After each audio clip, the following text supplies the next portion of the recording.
டிவெக் என்றால் என்ன, யூஜிசி என்றால் என்ன வித்தியாசம் தெரியாது. எல்எம்எஸ் என்றாலாவது உங்களுக்கு விளங்குமா?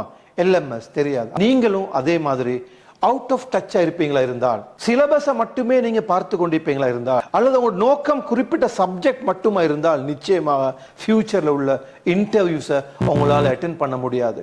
இன்டர்வியூ என்பது பெரிய நிறுவனங்களா இருந்தா உங்களுக்கு 3 இன்டர்வியூஸ். முதலாவது இன்டர்வியூல அவங்களோட பர்சனாலிட்டியை பார்ப்பாங்க. எப்படி நடந்து வாராரு, கண்ணுக்கு நேராக பேசுறாரா, பிரசன்டேஷன் மெத்தட் எப்படி இருக்குது. அடுத்த இன்டர்வியூல குவாலிஃபிகேஷன்ஸ் எல்லாம் செக் பண்ணுவாங்க. மூணாவது இன்டர்வியூ ரிட்டன் இன்டர்வியூ, எழுத்து இன்டர்வியூ. ஏன் தெரியுமா? சரியான ஒருத்தர் ஒரு கம்பெனிக்கு கிடைப்பாரா இருந்தா அவர் ஒரு அசெட், அவர் ஒரு சொத்து அந்த கம்பெனி. இவ்வாறான பல விடயங்களை அமேசான் கேம்பஸ் உங்களுக்கு வழங்குகின்றது. வெறுமனே சிலபஸை மட்டும் ஃபோக்கஸ் பண்ணாம மேலதிகமாக அவங்களுக்கான பிசிக்கல் ப்ரோக்ராம், நேரடியாக வந்து கலந்து கொள்ளக்கூடிய சில பாடநெறிகளையும் நாங்கள் வழங்கி வரோம். மேலதிக விவரங்களுக்கு ஸ்கிரீன்லே தெரிகின்ற அந்த தொலைபேசி இலக்கத்துக்கு நீங்கள் தொடர்பு கொண்டால் உங்களுக்கு தேவையான பல ஏனைய விடயங்களை நீங்கள் பெற்றுக்கொள்ள முடியும்.